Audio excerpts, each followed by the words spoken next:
जय हिंद दोस्तों, मेरा नाम है संग्राम और आज मैं फिटनेस वाला मेरा ब्लॉग बनाने जा रहा हूँ। मतलब यह है डबल बार, सबसे मेरा फेवरेट एक्सरसाइज में से एक। मुझे ज़्यादातर बॉडी वेट एक्सरसाइजेस अच्छी लगती है और मैं वही ज़्यादातर करता हूँ। पुलअप्स, डबल बार, और इसके पीछे मेरा एक मोटो होता है। और जो स्टूडेंट्स वगैरह बोलते हैं कि ये क्यों करना है, इसमें खुद का भार उठाने में जो मज़ा है ना, मैं उसमें बहुत ही मेरी फेमस लाइन है कि बोलता हूँ कि पहले खुद का भार हमें उठाना सीखना चाहिए, दुनिया का भार बाद में उठा लेना। इसलिए पुलअप्स मेरे को बहुत अच्छे लगते हैं। पुलअप्स, पुशअप्स, ज़्यादा करके पुलअप्स और डबल बार। इसमें जो स्विंग्स होते हैं तो मैं हमेशा करता ही हूँ। आज थोड़ी सी तबीयत ज़रा ख़राब है, कोल्ड हो चुका है, इस वजह से देखते एक्सरसाइज थोड़ा करेंगे। आज आए यहाँ पर ग्राउंड पर, मेरी हम सफ़र हमेशा मेरे साथ रहती साइकिल। ये है स्कॉट की हाइब्रिड स्पोर्टस्टर साइकिल मेरी। इसमें सस्पेंशन वगैरह सब कुछ है, हाइड्रोलिक ब्रेक्स है, पानी वगैरह सब लेके साथ चलता हूँ मैं हमेशा। Puncture kit. तो शाम के 6 बज चुके हैं। सोचा था आज दिन भर रेस्ट ही कर रहा था, क्योंकि कोल्ड का ऐसा होता है जब आप ऐसी ठंडी हवा में बाहर निकलते हो तो ज़्यादा बढ़ जाता है। आवाज़ में भी आपको फील आ रहा होगा। मैं ज़्यादातर करके वर्कआउट में छुट्टी नहीं लेता हूँ।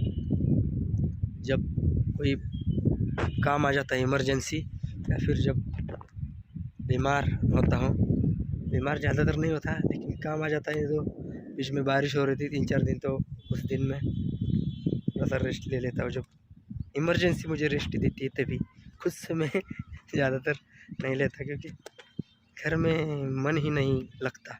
सुबह 4:30 बजे के बाद, 5 बजे के बाद जब उठता हूँ उसके बाद नींद ही नहीं आती, क्योंकि न्यूटन का एक नियम है, स्कूल में नहीं पढ़ा था, लेकिन जब एक्सरसाइज जिस चीज़ में आपको प्यार होता है उसमें हम उसे अप्लाई करने लगते हैं कि अगर कोई भी चीज़ स्थिर है तो उसको गति में लाने में थोड़ा फोर्स लगाना पड़ता है, और उसको लगाने के बाद वो अगर गति में आ जाती है तो उसके बाद वो अपने आप घूमने लगती है कम फोर्स में।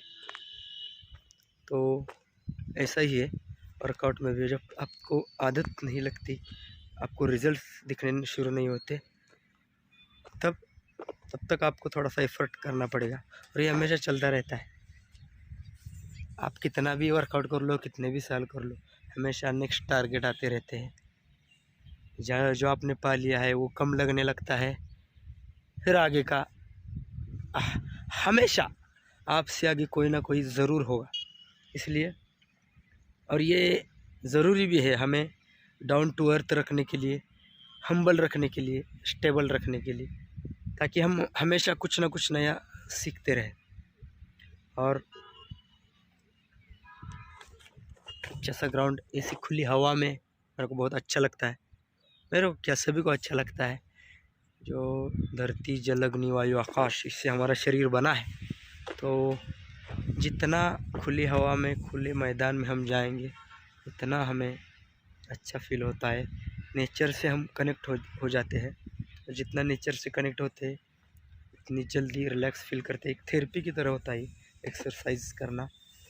और हम किसी भी फील्ड में हो, जब मैं किसी को बताता हूँ कि एक्सरसाइज करो, फिट रहो, तो बोलते कि हमें एक्सरसाइज की क्या ज़रूरत है, अभी तक तो इंजन ठीक चल रहा है, लेकिन जब इंजन काम निकालेगा ना, तब आप उसके ऊपर काम करोगे। जब डॉक्टर बताएंगे ऐसा हो गया, बीपी हो गया, शुगर हो गया, अभी छोटे छोटे बच्चों को भी होने लगा है। इसलिए अपना ये इंजन काम निकालने से पहले हमेशा उसको मेंटेन रखिएगा, थोड़ा सा एक्सरसाइज वगैरह करके। तो मैं बोल रहा था कि बॉडी वेट एक्सरसाइज में अच्छे क्यों लगते हैं, क्योंकि उसमें कोई साइड इफ़ेक्ट नहीं होते ज़्यादा। क्योंकि अगर आप में स्ट्रेंथ है, स्टेमिना है, दम है, तभी आपको पुलअप्स जाएंगे, नहीं तो साइड इफ़ेक्ट तब होते हैं जब आप कुछ एक्स्ट्रा करते हो और उसका कुछ आपके बॉडी के ऊपर अच्छा इफ़ेक्ट नहीं होता। लेकिन अगर आप में दम नहीं है, दम मतलब स्ट्रेंथ नहीं है, आपका 5 की कैपेसिटी, तो आपको 5 ही शुरुआत में जाएंगे। आपको धीरे धीरे बढ़ाने होंगे सेट में, थोड़ा सा रेगुलर रह के स्ट्रेंथ एक्सरसाइजेस, आपका डेली डाइट वगैरह। तो फिज़िकल फिटनेस एक जर्नी है, ये कोई ऐसा, मेरे को लगता है फिटनेस एक जर्नी है जो थ्रू आउट आपके लाइफ में चलती रहेगी हमेशा, जो डेली आपको करना ही है, चाहे आप किसी भी फील्ड में हो। मैं तो कहता हूँ कि आप चपरासी हो या फिर पंत प्रधान हो, हमें डेली का 1 घंटा खुद के लिए देना ही चाहिए। इसमें आप कुछ भी एक्सरसाइज कर सकते हैं, आपके नेचर के हिसाब से आपको जो अच्छा लगता है, सूट होता है।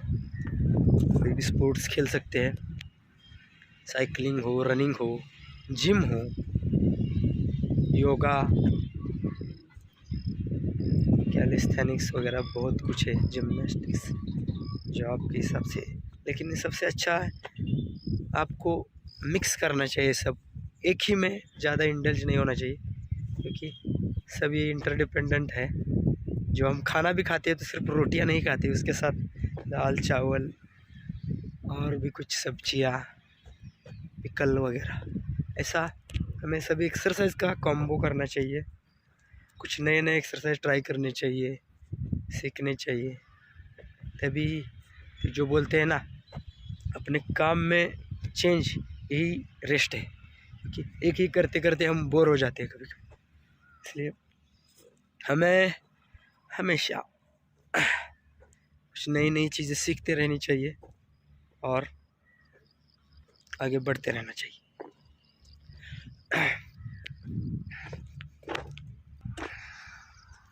और एक बात मेरे को याद आई, जब कुछ बंदे मेरे साथ दौड़ते हैं, ट्रेन करते हैं, तो एक लड़के ने बोला कि मैं अभी, उसको टास्क दिया था कि इतना करना है, यहाँ तक दौड़ना है, 2 राउंड या 4 राउंड लगाने हैं, लेकिन उसमें बीच में छोड़ दिया, थोड़ा सा बचा था, वहाँ से छोड़ दिया। और मैंने कहा क्यों छोड़ा, तो बोला कि कर सकता था, लेकिन मैंने कहा क्या ज़रूरत है करने की, इसलिए छोड़ दिया। मैंने कहा कि ऐसा नहीं करना है, क्योंकि ज़िंदगी में भी हमें ऐसी आदत लग जाती है बीच में छोड़ने की किसी भी चीज़ को, लेकिन ऐसी टास्क को अपने पूरा करने की आदत डालिएगा। किसी भी चीज़ को अगर जब तक कोई बहुत ही ज़्यादा इमरजेंसी ना आए, उसको छोड़ना नहीं चाहिए। अगर हमने उसको टारगेट को सेट किया है, तय किया है, तो अपने आखिरी सांस तक, दम तक उसे पाने की कोशिश करनी चाहिए और उसे पाना चाहिए हमारी तरफ से 100%। ऐसा भले ही कम टाइम में हमने जो सोचा था उससे ज़्यादा टाइम लगे, लेकिन पूरा करना चाहिए। क्योंकि बहुत से जो आर्मी रैली भर्ती वगैरह करते हैं, ऐसे बंदे मैंने देखे कि जो उसको 1600 मीटर का ट्रैक रनिंग वगैरह होता है ना, आप कितना भी प्रैक्टिस कर लो, सबको दिक्कत आती है, सबको ऐसा डिफ़िकल्टी आती है कि कितना भी प्रैक्टिस कर लो, वो अपना लिमिट से ज़्यादा थोड़ा सा पुश करता ही है, तो उनको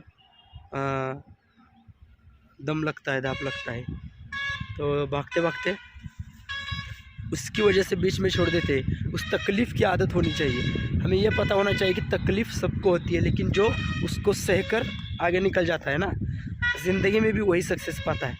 क्योंकि ऐसे थोड़ी थोड़ी तकलीफ़ों से अगर हम किसी भी टास्क को छोड़ने लगेंगे तो हम सक्सेस कभी नहीं हो पाएंगे, ज़िंदगी में कुछ अचीव नहीं कर पाएंगे।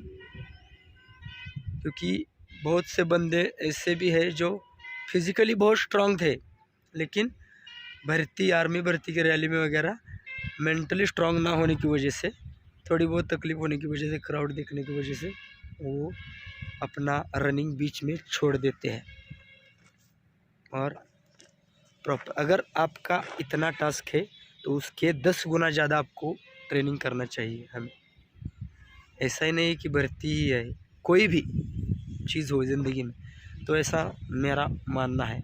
मैं उसको फिज़िकल ट्रेनिंग में अप्लाई करता हूँ, क्योंकि वो कहानी मेरे को बहुत अच्छी लगती है। जो 2 महान योद्धा थे, उनका नाम मेरे को याद नहीं आ रहा, लेकिन दोनों बहुत ही मतलब टक्कर वाले थे। एक दिन उनका आमना सामना हुआ तो लड़ाई में एक का दिन नहीं था, शायद लक नहीं था, कुछ भी हो, वो गिरा तो तलवार उस राजा के गर्दन पर रखकर वो अगला राजा बोला कि क्यों और लड़ोगे। तो उनका एटीट्यूड देखिए, योद्धाओं का एटीट्यूड कैसा होता है। तो उन्होंने क्या कहा होगा, वो जब जवाब मैं सुनता हूँ, वो स्टोरी हमेशा मेरे लड़कों को बताता हूँ, तो मेरे ऐसे शरीर पर रोंगटे खड़े हो जाते हैं, ऐसे मुर्दा इंसान भी जग जाएगा ऐसा। तो उन्होंने कहा कि बचेंगे तो और भी लड़ेंगे, इसलिए ये एटीट्यूड होना चाहिए। तो ये अभी भी ऐसे रोंगटे खड़े होते हैं ऐसा अगर सुनता हूँ तो यही एटीट्यूड होना चाहिए। तो ये कहानी हमेशा मैं बहुत बच्चों को वगैरह सुनाता हूँ। अगर हार भी जाए तो चलेगा, लेकिन इस तरह से हारना चाहिए कि नाम हो हमारा, हम अपना 100% 200% देकर हारना चाहिए। तो आज के लिए बहुत है, इतना जो मन में आता है। तो ये सोशल यूट्यूब है, माध्यम है बहुत सारे, तो ये बहुत अच्छा ज़रिया है व्यक्त होने का। तो मैं सोचा अपने थोड़े से विचार व्यक्त कर लूँ। आजकल ऐसा डायरी लिखना वगैरह कुछ ज़्यादा होता नहीं है, जो हम लिख देते हैं उसको ही पढ़ता भी नहीं, हम बाद में भी नहीं पढ़ सकते। लेकिन ये वीडियो के माध्यम से हमेशा ज़िंदा रहता है, अपने आगे फ्रेंड्स देख सकते हैं, अपने आगे वाली पीढ़ियाँ देख सकती है कुछ भी।